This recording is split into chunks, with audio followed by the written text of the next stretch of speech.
now long distant days, when House of the Dragon Season 1 had just been announced, there was a lot of discussion among the A Song of Ice and Fire fanbase about where in the timeline of the history the show would end. A long-running theory that even I believed for a long time was House of the Dragon would become an anthology show, where they would end up covering the reigns of other Targaryen kings, or carry on past the events of the Dance of the Dragons into the reign of King Aegon III. But it became clear as soon as we learned more about Season 1 and the show as a whole, this wasn't going to be the case. I think if you asked most fans of Fire and Blood, it would have made sense for House of the Dragon to end after the Hour of the Wolf, with the marriage of Rhaenyra's eldest living son, Aegon, to the last living child of Aegon II, Jaehaera. It unified both factions and bookends the story. It leaves the viewer in a place where the story feels complete. But as time's gone on, it's become clearer and clearer that this is far from a certainty, especially when considering that we now know for certain House of the Dragon will end with Season 4. Originally, where each season was going to be 10 episodes, so 40 episodes of television, this wasn't going to be an issue. But the fact Season 2 was reduced to 8, and that now seems to be the case for Season 3 and 4, causes a real issue. We only have 16 more episodes of television to tell a hell of a lot of story. Season 3 alone has got to cover a lot of ground. When you add the missing episodes from Season 2, 3 and 4 together, you're almost missing a whole nother season of the show. That's how impactful this decision was. And I think this could affect the point at which the show ends and how they even get to that ending. In this video, we're going to be looking at all of the places House of the Dragon could end, and maybe, I think the most likely place could divide opinions within the fanbase. There is a very simple reason as to why the marriage of King Aegon III to Jaehaera makes sense as an endpoint for the show.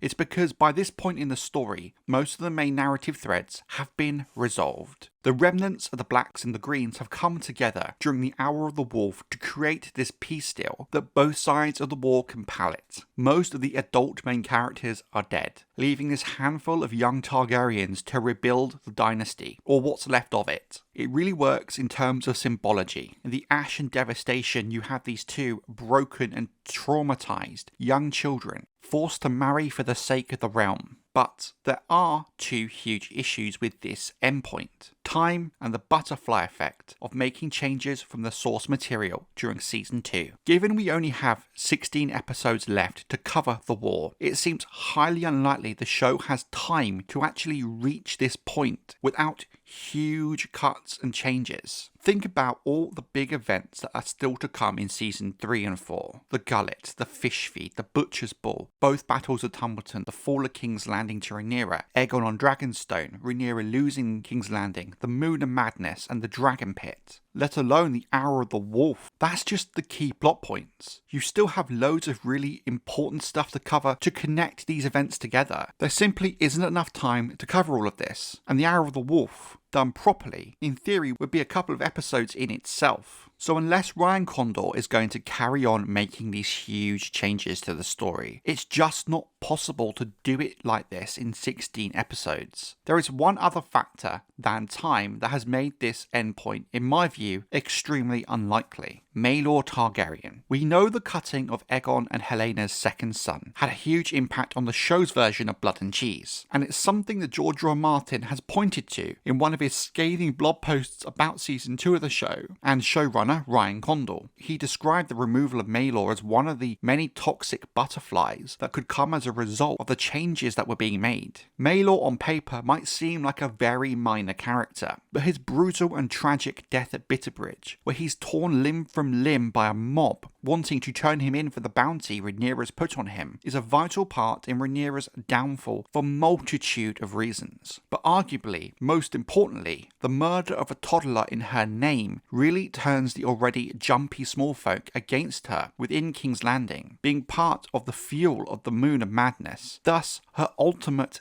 downfall. Helena was beloved by the small folk, so the death of Maelor, followed quickly by Helena herself, is just hugely important in setting up what's to come. Why am I talking about Maelor being cut when speculating about Aegon and Jaehaera's wedding as an endpoint? Because I have a really bad feeling. This may be a case of the toxic butterfly effect George described in full force. Given Maelor does not exist in the show, Jaehaera, at least within the context of the show, is viewed as Aegon's heir, being his last living child. Given how important Maelor's death is to the story, there is a lot of speculation that Jaehaera may in fact take his place in the show. While we might not get the same Bitterbridge death, she still may meet a tragic end that fills the same role as Maelor's death. Now, I'm not going to sit here and say this is a good idea, because it's not. But I can very much see why Ryan Condal, when looking at the pieces on the board, could see this as a solution to the Maelor issue. If some of the leaks for Season 3 are to be believed, with an elder version of Jaehaera being cast, possibly for some sort of vision for Helaena, it does add some credence to this concept.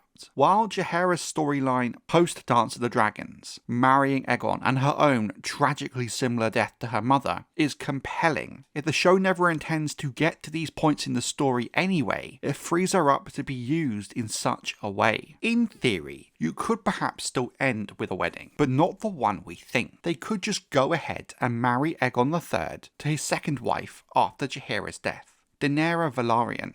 Given she's the mother of his children, it would expedite things slightly. More so if the show has no intention of adapting Aegon III's reign in any way. Thus, there would no longer be need for events such as the Maiden's Day Ball, which occurs after Jaehaera's death. The key reason I don't like this path, because it simply comes down to it not making sense within the narrative of the story, even the watered down version the show is telling. The reason the marriage of Aegon III and Jaehaera works as an endpoint is because it's symbolically bringing the Blacks and the Greens together. Aegon III as king pleases the Blacks, given he's Rhaenyra's eldest living son. He also works for the Greens, given he's Aegon II's closest living male relative. While legally, Aegon III's claim comes via his father Daemon being Baelon's second son, it's still an outcome palatable to both the Blacks and the Greens. Then on a more tangible level, you have Aegon III, the figurehead for the remnants of the Blacks, marrying Jaehaera, the last living child of King Aegon II, with all the significant political weight behind it. The idea of ending the show with a random wedding of Rhaenyra instead of Jaehaera loses all narrative purpose. No one cares about Aegon marrying a Velaryon in 133 AC because enough time passes that most of the tensions from the war had cooled down quite a bit, and a new status quo had started to be established with the Regency Council ruling the realm. So not only do I think there's not going to be near enough runtime left in the show to use the wedding of Aegon III to, well, anyone as an endpoint, we simply might not have Jaehaera alive anymore to really make it work.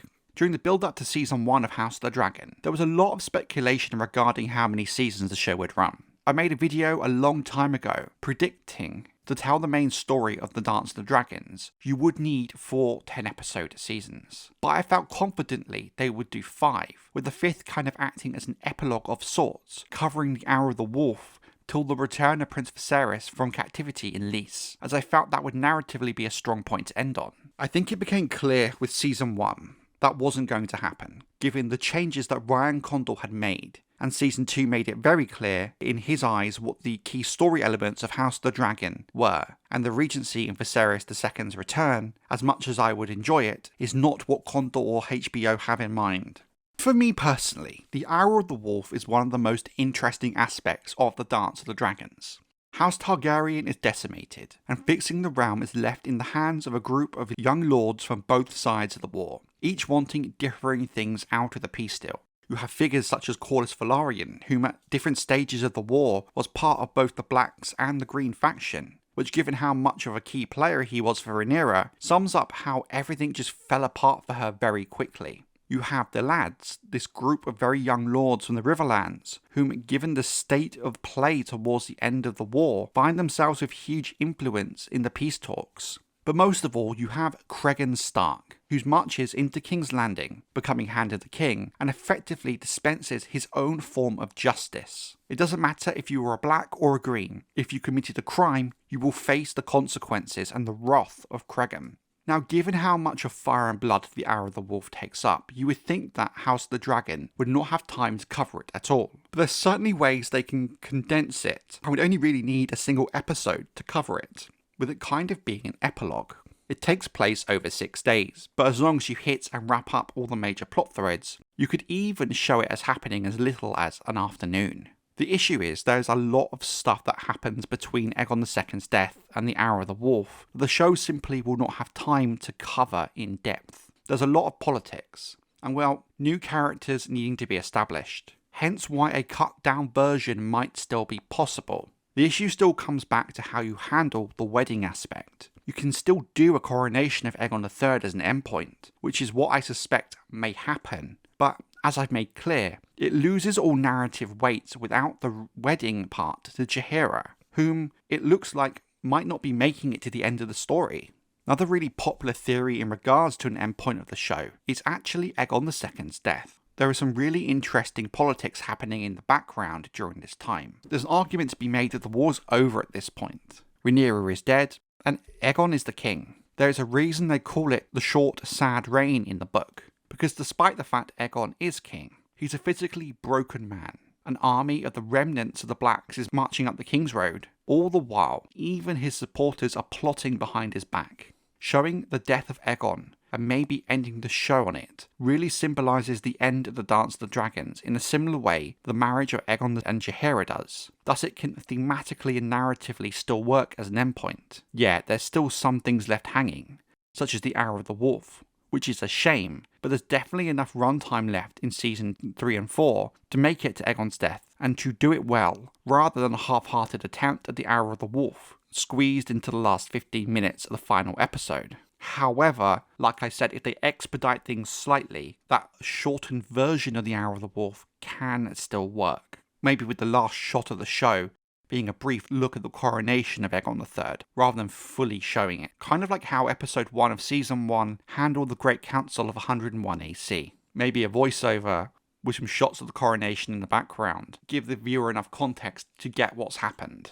I think it's fair to say that House of the Dragon has diverged greatly from the source material, i.e. Fire and Blood. Not necessarily in the events that transpire, but more the tone and the message George R. R. Martin was trying to get across. House of the Dragon is very much Ryan Condal's interpretation of the story. Some people like what he's done, others vehemently hate it. This divide between Ryan and George didn't just spring out of thin air. For me, the biggest thing that's affected the tone of House of the Dragon was how they've chosen what storylines are important and what are not. Whom you could define as the main characters of the dance is a difficult question to answer, and really comes down to what part of the dance you are talking about. I think it's fair to say that in the build-up to the dance, much like House of the Dragon, it's really the story of Rhaenyra and Alicent, albeit with the context of their relationship being very different in the show. But once the war starts in earnest, the focus shifts drastically away from Alicent, with her having a much more minor role, with Rhaenyra, Aegon, Aemond, Criston Cole, and Daemon all very much taking centre stage. I also include Rhaenyra in this list, given her function in the story, despite the fact she is missing for a good third of the dance, thanks to her miscarriage early on in the war. The show, however, continued into the Dance of the Dragon, with Rhaenyra and Alicent effectively still being the main characters and narrative focus. It's very clear that in House of the Dragon, the relationship between them is what Ryan Condal has put at the very heart of the show. To him, it is their story, with the war itself a backdrop for it, rather than the actual narrative itself. The war is there to facilitate Rhaenyra and Alicent's relationship, hence why the writing has to bend over backwards to invent ways for them to interact, even when it narratively makes no sense for them to do so, especially after Blood and Cheese and the death of Lucerys, events that are supposed to be points of no return. The following was brought up as a jokey fan theory after season 2, but I genuinely now am starting to believe there's a very small chance the show could actually end with Rhaenyra's death. It narratively can work when you consider that in Condal's view the show is about Rhaenyra and Alicent. While there is of course plot threads left hanging, such as the short sad reign of Aegon, and all the chaos in King's Landing, and so much more, it would be a bold move to do this. Now while I do believe there's a tiny chance this could happen, there is an alternate version of this I think is much more likely. They in fact end the show with Alicent's death. I know it happens in 133 AC, well after the wedding of Aegon III and Jaehaera, and like I said, I don't think the show gets that far, but I can't see why they couldn't move it forward, especially if Jaehaera is actually dead by this point, taking the role of Maelor. I firmly believe the theory that Alicent will be involved in the poisoning of Aegon in the show, after she witnesses Rhaenyra's fiery demise on Dragonstone, believing it's for the good of the realm, or viewing him as some sort of monster and so forth. This results in her being kept in a tower cell, where we get a version of her book death.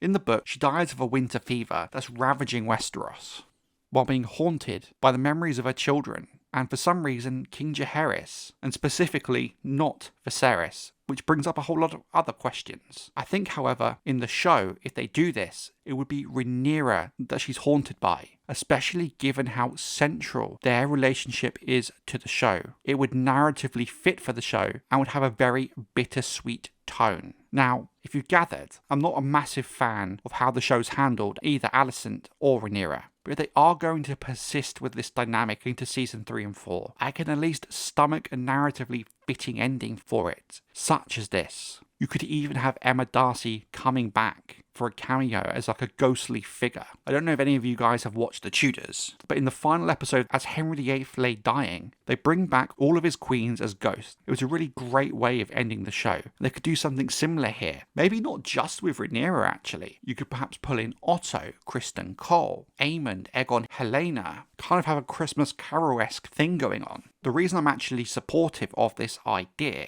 that Alicent's death could be an endpoint Ryan Condal is going for, is because I don't believe he was ever truly adapting Fire and Blood. Rather, I think he's been adapting The Princess and the Queen, with elements of Fire and Blood thrown in. Princess and the Queen, along with the Rogue Prince, was the first published versions of the histories of the Dance of the Dragons we had. Much of it would be repurposed into Fire and Blood. There are some distinct differences between the two, namely, The Princess and the Queen is a lot more Rhaenyra and Alicent centric, and they do kind of come across as the main characters of the novella. Hence why I argue that that has been what Ryan Condal has been adapting for House of the Dragon, rather than a straight up adaptation of Fire and Blood. We know that they did use in the novellas as well as Fire and Blood when writing the show, thanks to some podcast interviews Condal has done, so I don't think the idea is beyond the realms of possibility. I think at the end of the day, time will be the biggest factor in where House of the Dragon ends. By expediting and cutting some story elements, and slimming things down, it is possible the show will reach the coronation of Aegon III. The question is, how drastically different is it going to end up being from the source material as a result of this expediting?